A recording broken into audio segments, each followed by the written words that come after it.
All right, coming up on the Sports Authority tonight, Dave Collins, Richard Skinner are both here to discuss the Reds' 10-game road trip, 3-7. And Dave Collins, the Brewers are on their heels for that last place spot. Yes, they are, and they're probably going to pass them before the season's over because runs are going to be tough to come by, and if Frazier and Bruce don't hit along with Votto, this club seems to struggle offensively, and they've been in and out right now. So Milwaukee's right on their heels, and I look for them to pass them. Todd Frazier, not the same guy since the Derby. He's not the same guy, and this is not the same team that we started the season with, and that's why they might be a last-place club. Much more to do on the Sports Authority. We'll see you then following the news.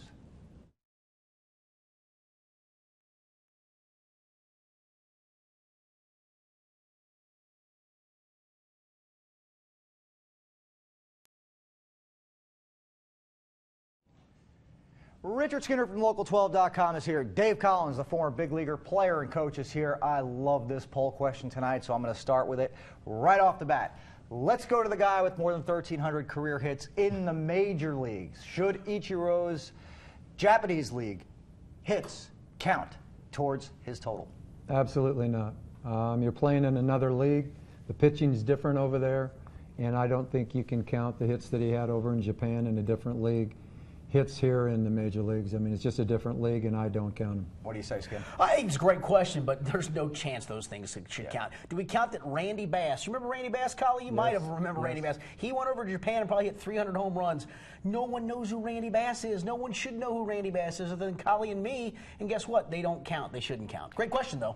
If anybody other than Pete Rose was sitting there at 42.56 and Ichiro's approaching, would this even be an issue? Or is Major League Baseball making this an issue because let's get Pete out of the way? That's a good question right there.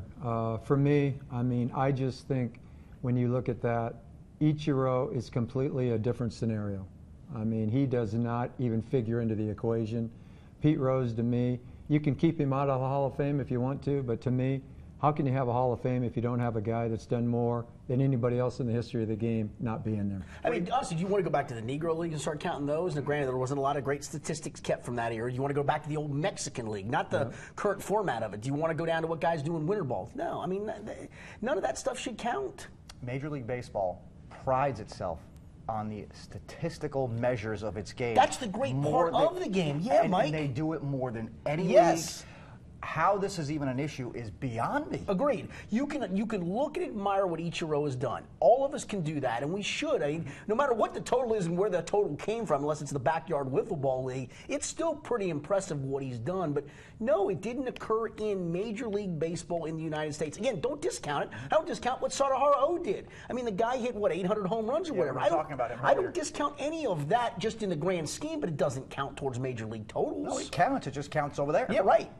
I don't think there's any question about it. All right, guys, 10-game road trip for the Reds comes to an end. They'll get a day off tomorrow. Then they'll be home for the Royals. They will miss Johnny Cueto, or Johnny Cueto will miss them. It's not his turn in the rotation. No, they'll miss him. Unfortunately, fortunately, they'll miss him, I guess is what I'm looking to say.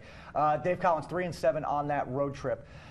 Any positives to take from it? Maybe it's the pitching of Kivas Sampson, who's had, 2 or 3 quality starts in a row now? Yeah, and Descafani today matching up against Greinke. He pitched great. I think the good thing for me watching the Reds is seeing all the good young arms they have in their organization, because that's what Tampa Bay wins on. That's what they do. That's their formula, is they keep bringing those good pitchers out of their system, and they stay in games, and Cincinnati's got some good ones. Royals bullpen is another good example. Yeah, and you know what I'll give credit to? The Reds, at least, other than playing Marlon Byrd every day, because you really don't have another answer, they have turned to these young guys. Today was the 17th straight start. I think back last night was the 17th straight start by a rookie pitcher. It's the longest since 1997 in Major League Baseball. They have not decided we're going to get a reclamation project, or we're going to take a guy from our system that's 29, 30 years old and is a retread. They've decided, you know what, we're going to see what we got with these young kids. We're going to throw them out there, see if they can get the job done, and in most parts, unfortunately, they have not. But you've seen DeSclafani. He has been really, really good now on a very consistent basis. You know, when you look back now at that Latos trade, not a bad trade overall. No, not at the time. Absolutely not. No, for what they got back, they couldn't afford Matt Latos. You can argue all the semantics of whether they should or shouldn't have afforded him, but they couldn't. So what they do, they got a good young arm. I mean, arguably, right now in this rotation, he might be their best guy. So Michael Lorenzen goes down, pitches for AAA Louisville today. Dave Collins, this happens to young pitchers. Did the big leagues catch up to Michael Lorenzen because he started off so well?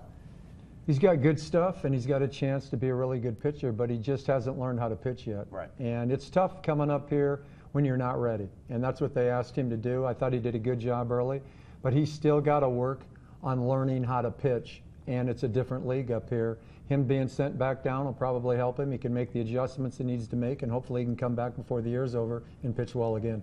I touched on this briefly when we kind of teased the program earlier on Local 12 News. Todd Frazier homered the other night, that's 29, but his pace has really tailed off since the Derby. That's 2 years in a row now. Something has happened since that Derby. Look, he had to do it. They're at home. He won it. Great. It was fun. Never do it again. Yeah, it was fun. It was great. All that stuff is absolutely accurate. But yeah, you can't do this again. And you know, people can argue and say it has nothing to do with the Derby. It may not. It may just be coincidence of no protection in the order on a consistent basis, and you know, him playing almost every day and maybe wearing down. I honestly, I think the Derby had a lot to do with this. And it's again, exhausting. it was fun. It was a lot. Well, don't forget, he hurt himself. He hurt himself. I mean, he had a big issue with the palm of his hand at that point. He had a big bandage on it. Actually, the next day for the All-Star game is why he was so bad in the All-Star game. Yeah, runner-up last year, won it this year, had to do it in his own ballpark, but he shouldn't do it again. All right, let's look ahead now. We're 2 weeks out from September. Who might be an interesting September call-up that we're going to look forward to seeing, much the way we did with Billy Hamilton 2 years ago? No, quite. Robert Stevenson has to be the most interesting guy. I mean, he just has to be. It's funny. I went down Saturday night. My daughter played in a golf tournament down in Fort Knox, and I was driving back through and listening to the Louisville Bats game. They got shut out for the 4th time in 6 games. The guy that made the last out was Kyle Waldrop on a strikeout to some hack I've never heard of in my life. So I'm thinking, all right, what hitters can come up and maybe help this club? I'm not sure there's a hitter that can come up, but Stevenson to me is the most interesting guy by far because he is a potential top end of the rotation guy. Is it way too early? Last question for Dave Collins. Way too early for a Winker September call-up? Would they? It's been great. But is it too soon? Why not? I mean, what do you got to lose? I mean, let's see what he can do. Give him experience. They've got the luxury to give him the experience, so why not bring him up? All right, Dave Collins, Richard Skinner at local12.com. You can find the Skinny from Skinny over there. Thanks so much, guys. Mike, thanks. Thank you.